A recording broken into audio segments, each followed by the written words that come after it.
All right. We are live. Welcome again. This is our second episode, finishing up after week two here of After Further Review. Still working on getting a cool little title card and some awesome theme music. I am your host, Jay Gibbs. Do the fantasy writing, and I also cover the Green Bay Packers at wearesportstalk.com. Uh, Definitely come check us out. A lot of good pregame writing across the NFL. And again, we're here on Wednesdays trying to get you some fantasy updates.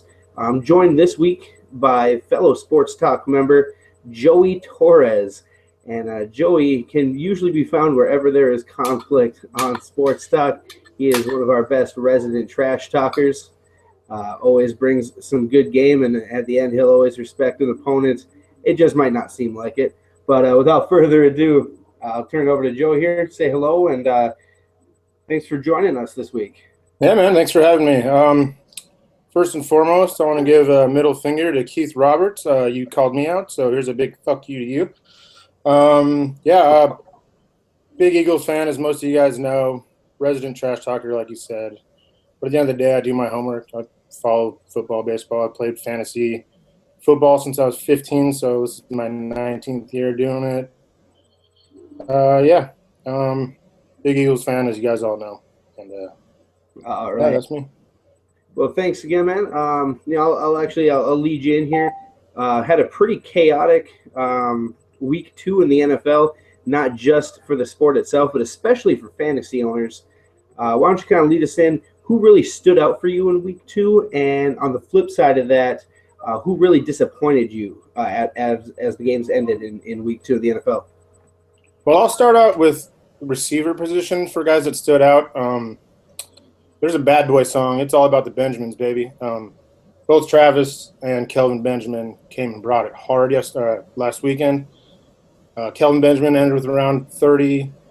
Travis Benjamin ended with around 30. I mean, he put up, 115, I think, and 2 touchdowns. Kelvin had 101. Kelvin Benjamin was supposed to be real slow coming back, and no one really knew how he was going to be coming off this injury. No, he hopped right in the fire. He's got, I think, 2 or 3 touchdowns. Travis Benjamin is on fire too. They lost Keenan Allen. Darius Green's gone now. They just lost Danny Woodhead, and they still have Phillip Rivers though, and that dude slings the rock like nobody's business. And that dude is a speedster. He's going to get a lot of touches, and he has big yak yards, and he is a solid WR2 right now. So Travis Benjamin is I would say probably the stud of the week for me. At receiver too, I know that you're going to hate it, but Stephon Diggs leading the NFL in receiving right now. I mean, by I think 60 yards.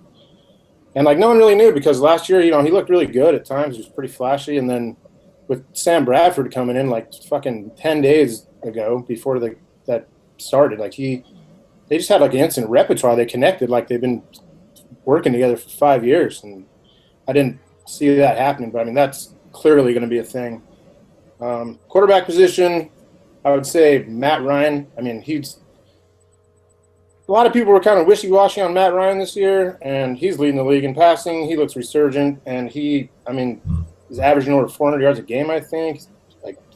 3 touchdowns last week on Oakland, even their defense is terrible.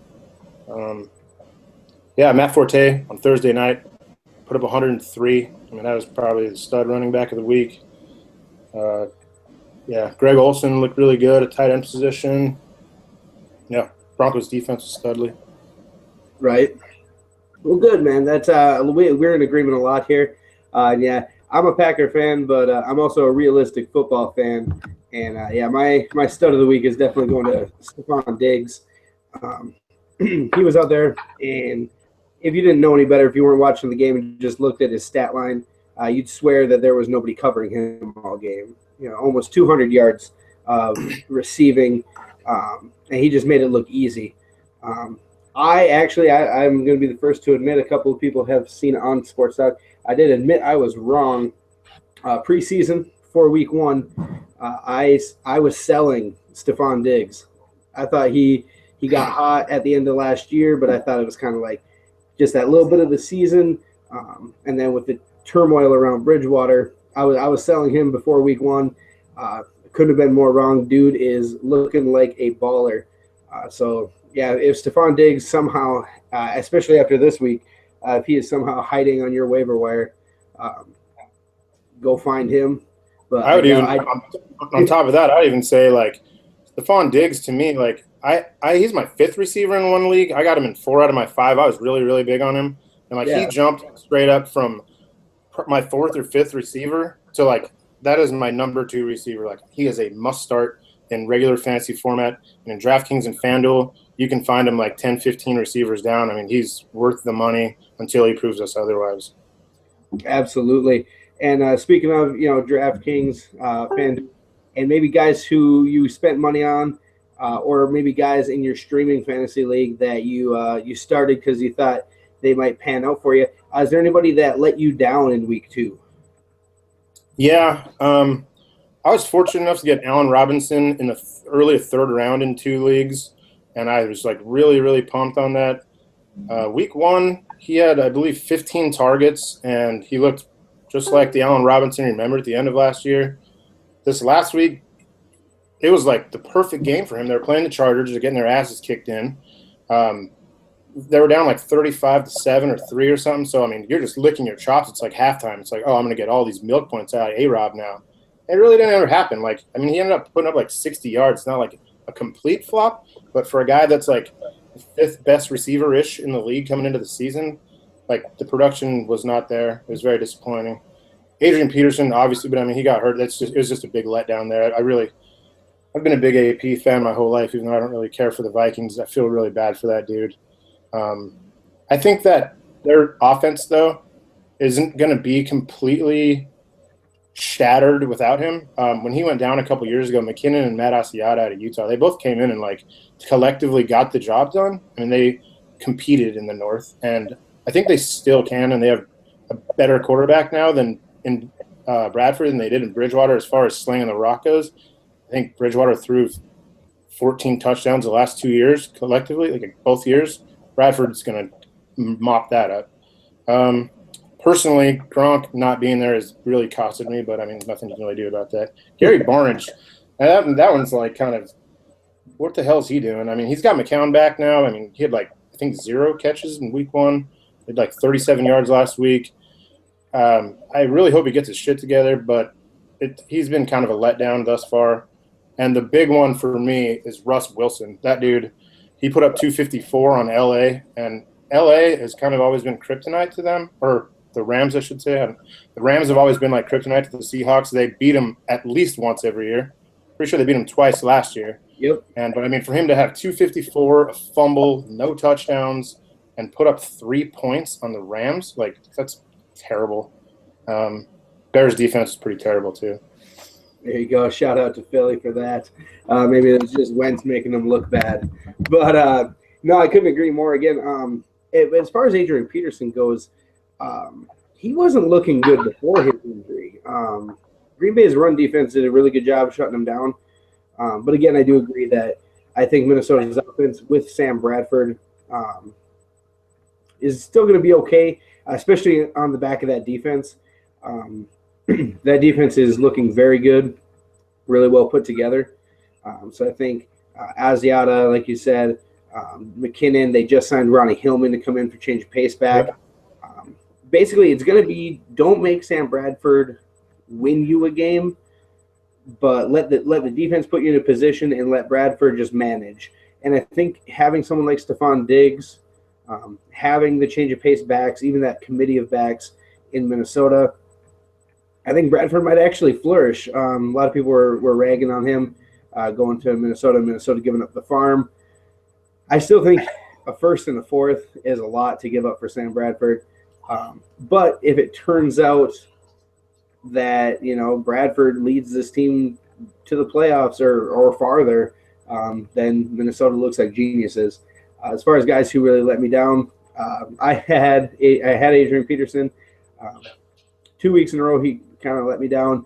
And then he got hurt, so now I don't have to worry about him till December, from what I'm reading.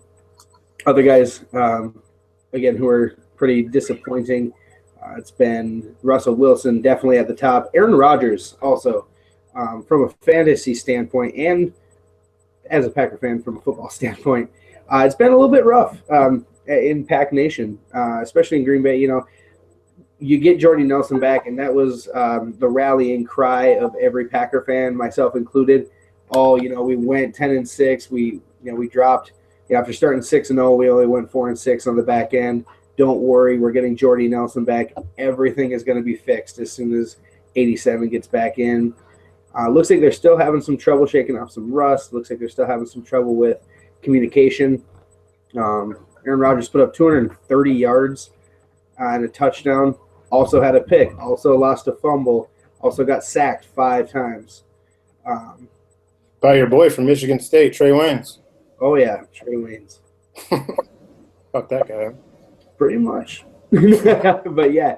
So from a fantasy standpoint, and it's not like if you're in a streaming fantasy football league, where you have your roster all 13 weeks before the playoffs, it's very hard. It's frustrating, I bet, with Aaron Rodgers because he's a quarterback that you can't just sit because he's also one of the best quarterbacks in the league. So the moment you sit him down in your league is going to be when he returns to form and throws up 330 and 4 touchdowns. And that's always the way it is, too. I have him in 2 leagues, too.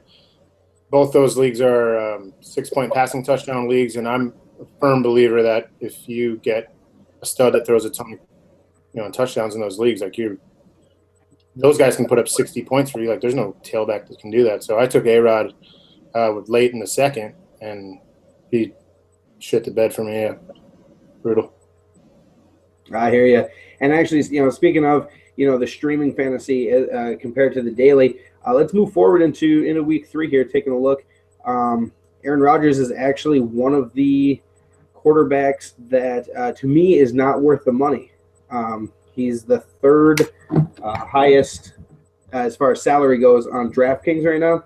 He's currently the number 3 quarterback for salary, and I think that there's a lot better value for the matchup right now for daily. They are playing a really weak Detroit secondary, so I really hope that this is a bounce-back game for Green Bay and for Aaron Rodgers.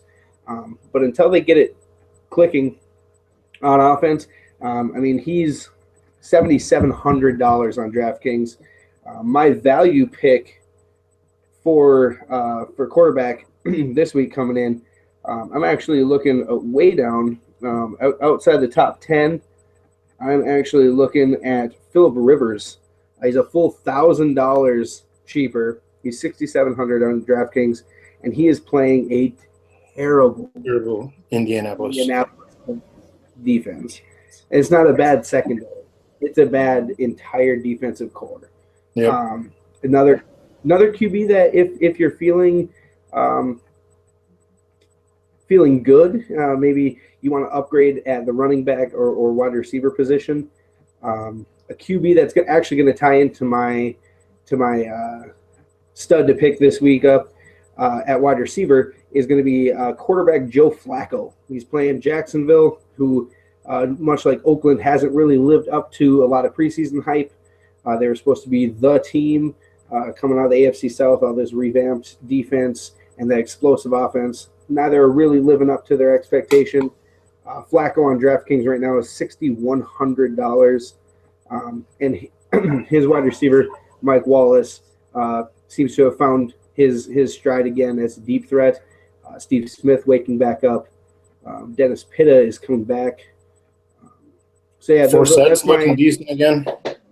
Yeah, Forsett is looking good. Terrence West is getting back in the mix. Kenneth Dixon is back from injury in Baltimore. A lot of upside for the Ravens. But that's my value. Yeah, right? So who knows what's going to happen with Baltimore and Jacksonville. Could be a lot of passing opportunity. But yeah, so that's my value. My value picks are going to be Flacco and Rivers. And my QB to avoid is going to be Aaron Rodgers this week. Any insight from you as far as QB? Yeah, I'm definitely avoiding Aaron Rodgers. I play FanDuel. Most the ratings are the same. The money's different for the most part. Aaron Rodgers also ranked 3rd on here at 8,900, and I'm not playing him versus Detroit. No chance at all in daily games. My quarterback to avoid is Cam Newton versus Minnesota this week. Can he tear it up? Yes. He's ranked number 1 though overall, and I highly doubt that he's going to be finished number 1 overall, even though it's in Carolina. He was a complete baller last week, and he picked apart the San Francisco defense, which you don't even know what you're going to get with those guys apparently. But I'm not spending $9,200, the most on any player in all of FanDuel on Cam Newton. My value pick, this is be the highest one for all of my positional players, but is Matt Ryan. He's ranked 6th overall at 8,500. They play the Saints and in a dome, and they had Eli last week, and everyone expected that Giants and Saint game to be like 101 points like it was last year. Obviously it wasn't, but Eli still put up like 365 on him. He couldn't get the ball in the end zone. Odell dropped a touchdown right in his hands, which that killed a lot of fantasy owners, including myself. But I mean, their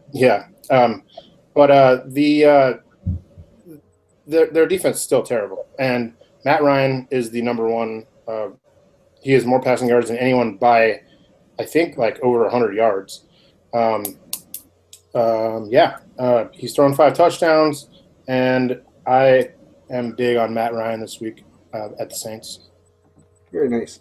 I'll let you lead off here for our next position here. Went over QB a little bit. How about running back? Anybody who's sticking out for you, and who are you sitting out? My 2 guys that I'm going to start. These are like way more in the middle of the pack here. Okay. This is a really quiet one that no one's really talking about. Is Theo Riddick.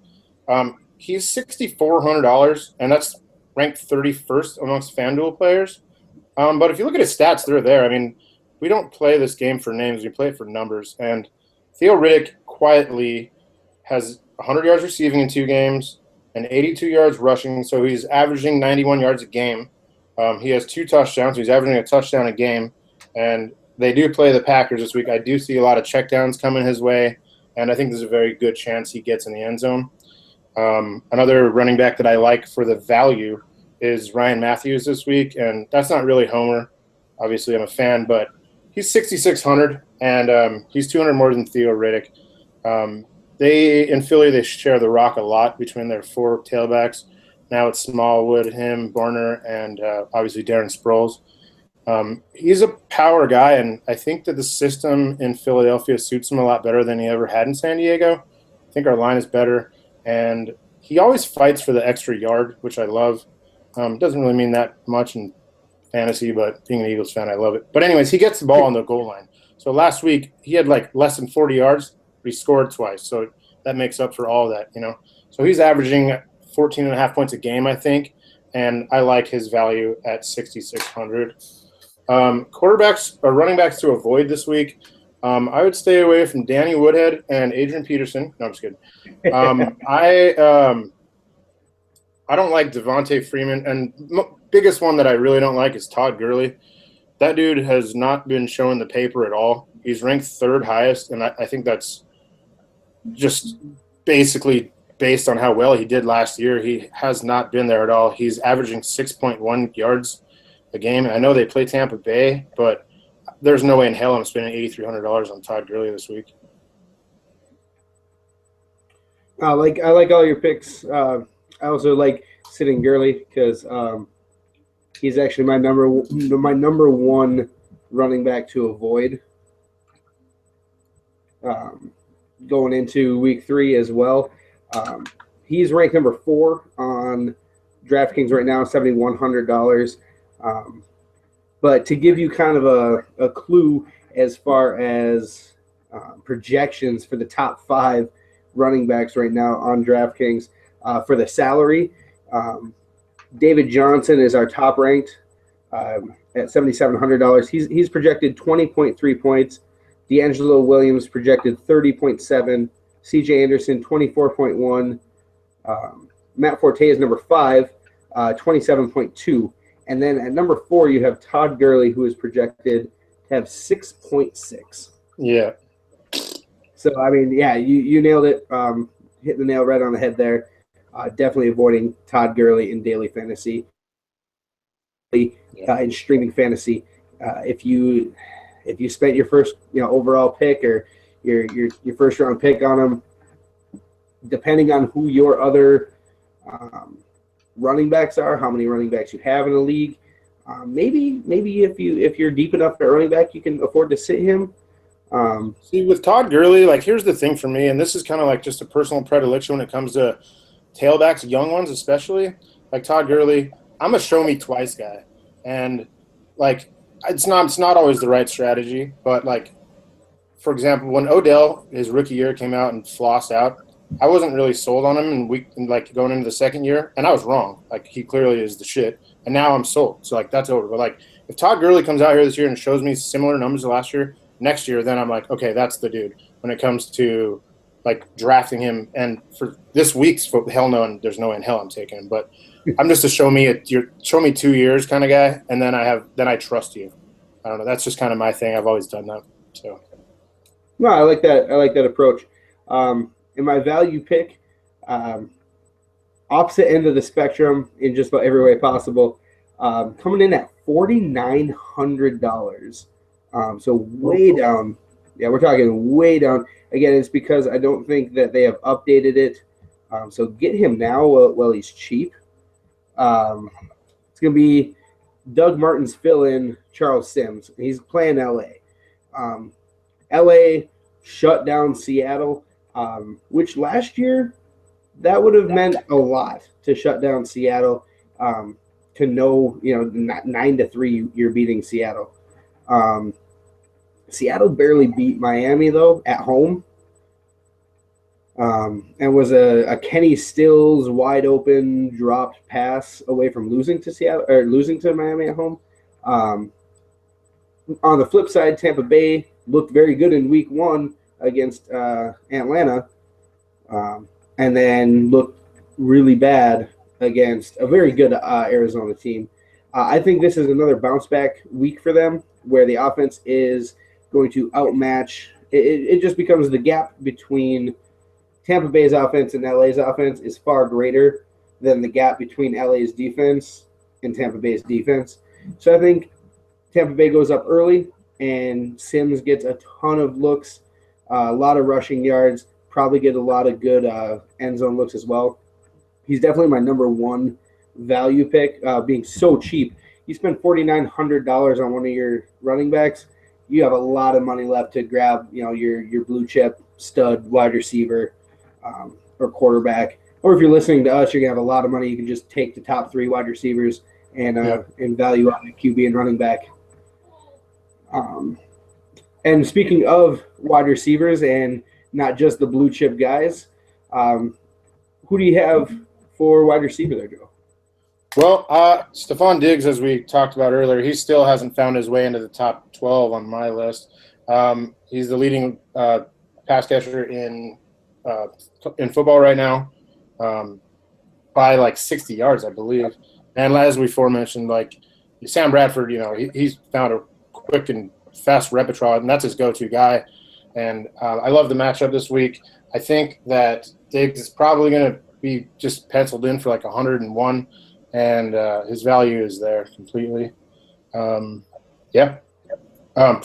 guys that I hate this week, I hate Julian Edelman. I don't know who the hell's going to be starting at quarterback. It could be Garoppolo. Brady might win an appeal tonight. Jay Gibbs might fill in for them. I don't know who the fuck's going to be. Yay! Go deflate them shits. I got a missed text from a weird number, but I don't know if it's Bill Belichick or if it's just Keith Roberts sending me inappropriate pictures again. Well, tell him to put his dick in his pants. We're not trying to do that here. Anyways, and then another guy that I hate this week is Brandon Marshall. He's way too much money, and he's going to have Marcus Peters blanketed on him all year or all day. Going to feel like all year. Yeah, all year. I believe he has 11 picks in 18 games, and that's a dude that was like, he got kicked out of Washington, and he was probably the best player he's clearly the best player on Washington, and then he didn't even play the whole season, so his draft just plummeted. He went late in the first, and then he comes in and he's just a fucking stud. And I'm a big fan of Marcus Peters. Whenever guys fuck up in college and do dumb shit, which a lot of them do. Cam Newton, Jameis Winston, a lot of these guys do. But when they get their shit together, then it impresses me. They stay out of trouble when they get to the big time and just do their job. And that's what Marcus Peters has done. I mean, I think he was all pro last year. He had 9 picks last year, 2 this year already. I hate Brandon Marshall this week. All right, I like it. And I did a little bit of looking while you were breaking it down for us. In DraftKings, Stephon Diggs is the number 35. He's the 35th ranked wide receiver. $5,100. I definitely like that look. Josh Norman is not in Carolina anymore. I like Diggs. And Diggs, obviously, after the showing he put up in week 2, is going to be Bradford's go-to guy. And unless you prove you can stop him, there's no reason for Bradford to not throw him. And actually, right underneath Diggs is my value pick at wide receiver, which is, I brought him up before and I brought up Flacco, is Mike Wallace. Mike Wallace going against Jacksonville. He's actually $100 less than Diggs, $5,000. I mean, if you're picking up 2 stud guys, I mean, Diggs is going to put up, like you said, at least a buck. Probably have a touchdown, maybe 2. They're going to be relying on the pass first, I think, while they let the running backs get settled for Minnesota. And Baltimore, I think, is going to be a shootout against Jacksonville. And Mike Wallace is the guy. Unless Devon House or Jalen Ramsey is going to keep up with Wallace, and spoiler alert, Devon House and Jalen Ramsey couldn't keep up with a recovering from ACL Jordy Nelson. I think Mike Wallace is going to put up probably close between 90 to 110. Definitely have at least 1 touch. So that's definitely a guy I'm looking at. Another guy I am looking at, he's only $5,500. I don't expect that to stick around very much longer. That's Sterling Shepard out in New York. Yeah. Which I know you don't like to hear, but like you said, you're a guy.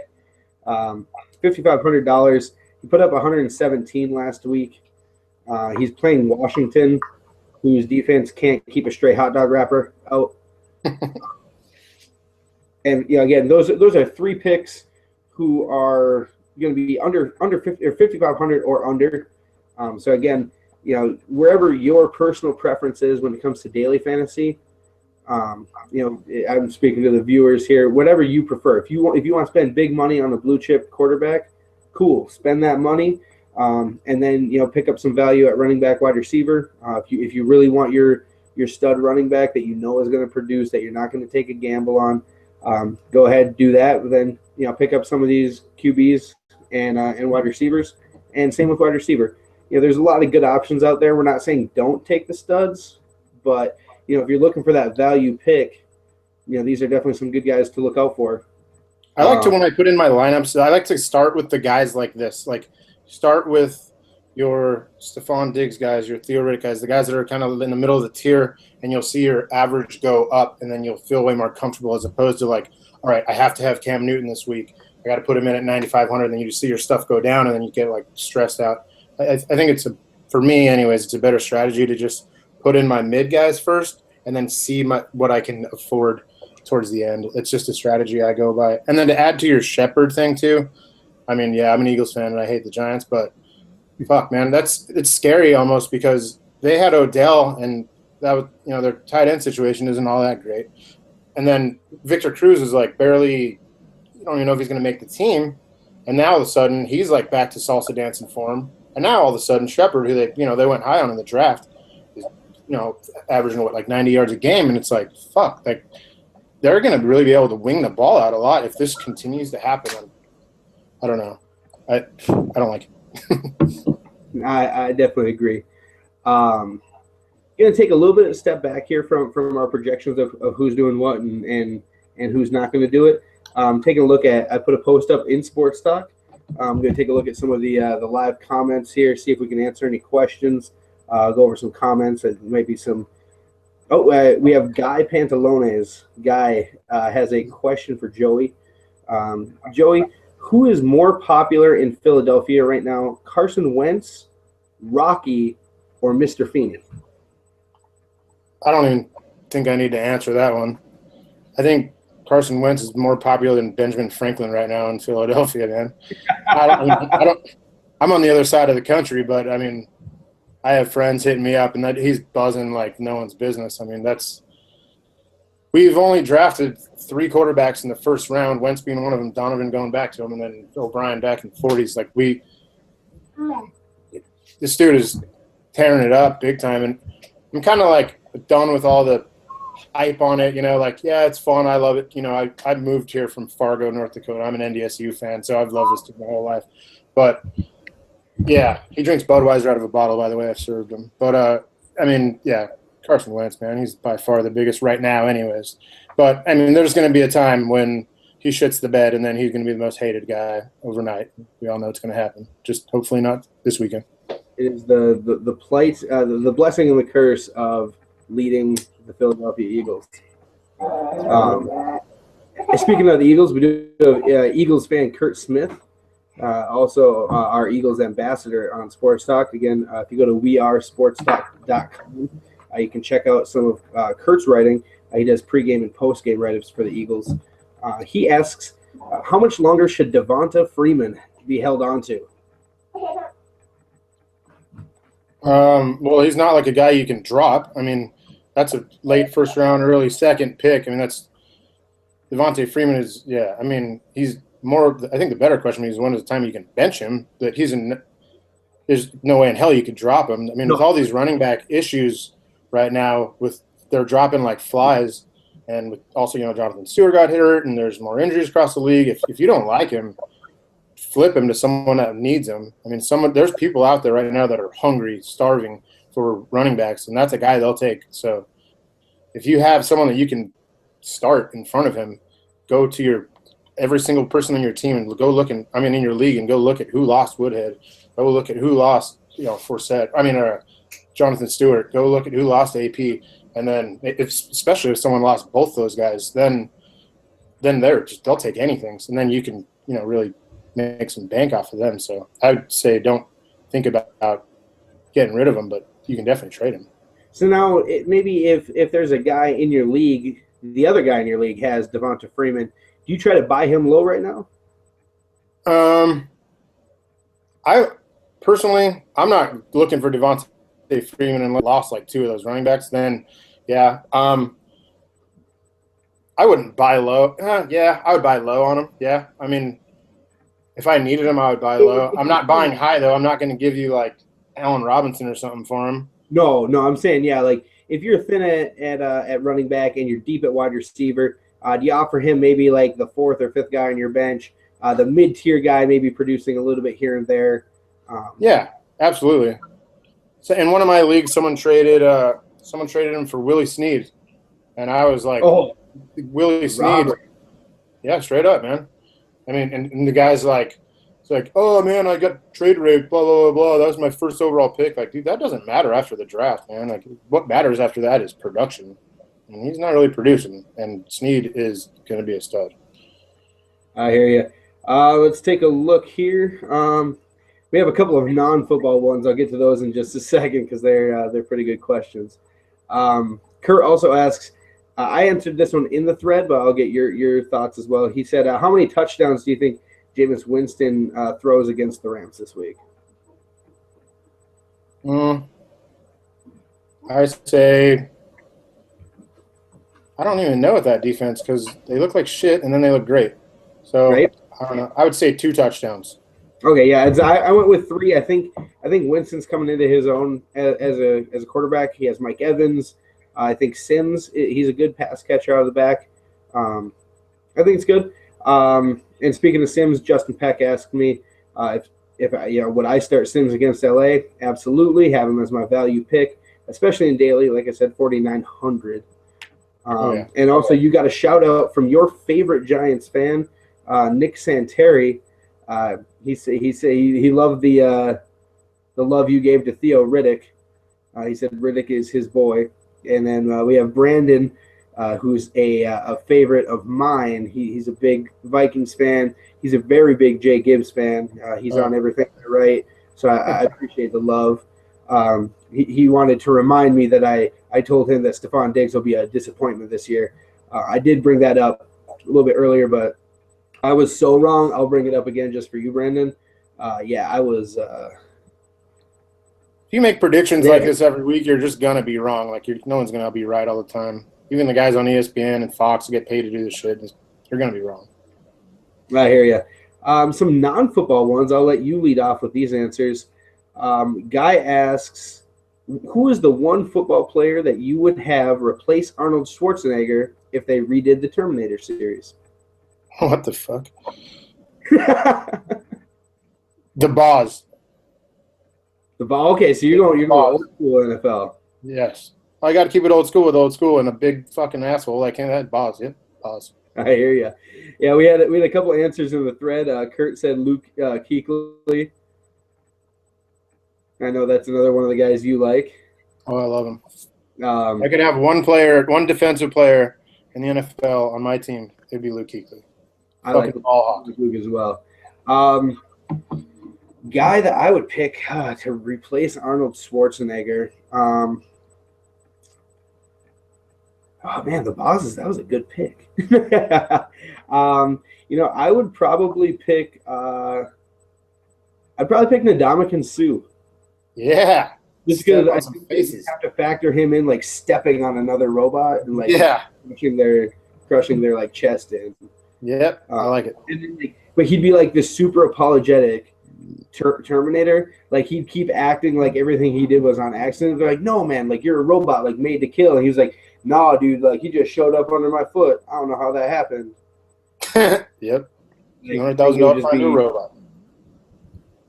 Yeah, I'm like, no, like you were made to kill. And he's like, no, dude, like I'm just out here trying to do a job, and people end up under me and die. I'm like, oh. Another one that we have, Guy is also wondering if he should buy a Chrysler or a Kia. No comment. What the fuck are we talking about here? I'm not even sure. I figured we went over a lot of our studs and duds. So I just wanted to pick up a couple of those. I want to let everybody in Sports Talk, who's hopping on that thread, let them know we're actually reading them, and even some ridiculous questions. It's helping us, get a little bit more attention out here. We'll answer some pretty ridiculous stuff. Did you have any other thoughts? More I'll throw in here before you close out, if you don't mind. Oh, yeah. Yeah, I was just about to turn over. I was going to say any other thoughts? Yeah. So for another guy that I'm buying hard this week, like he will be on my FanDuel, is Delanie Walker. He's not necessarily cheap. I don't have it in front of me right now, but he's probably around the 5th tight end. He's at 6,900, but he's playing against the worst pass defense in the league in Oakland, and they have allowed 808 receiving yards through 2 games. That's more than 100 more than the second worst. And he scored last week, and they don't really have the greatest weapons on the outside anymore. Dorial Green-Beckham is gone now. I love Delanie Walker this week a lot. Nice. Also, one of my guys that's definitely staying in, another tight end. He'll be in my DraftKings. Is going to be Jacob Tamme, Atlanta. Tamme. He's got the hottest QB right now, playing the hot hand, playing a terrible New Orleans defense. Tammy's been getting some love. He's been getting some love in Atlanta, especially when you got guys like Julio Jones, Mohamed Sanu, and then those, Tevin Coleman, Devonta Freeman. But Tamme, yeah, he just last week against the worst, like you said, in Oakland, he hauled in 5 catches off of 8 targets. He had 75 yards and a touch. He's just outside the top 10 for tight ends. I mean, he's $3,200 as a tight end. Tamme is. So I definitely like that pick as well. Walker, to answer that, looks like Walker's number 3 on my list for DraftKings. He's $5,000, but I agree with you that he's definitely worth the money. Word. But I think that about wraps it up here for week 3. We've covered just about everything that we can: quarterback, running back, wide receiver, your value, who to avoid. We also answered some really random questions. It's something that, if you want to have fun with it, I'm more than happy to have fun while I'm answering questions here. Want to give a big shout out to Joey Torres again. Thanks for coming on the show. Really, really appreciate your insight. Cool, man. Thanks for having me, brother.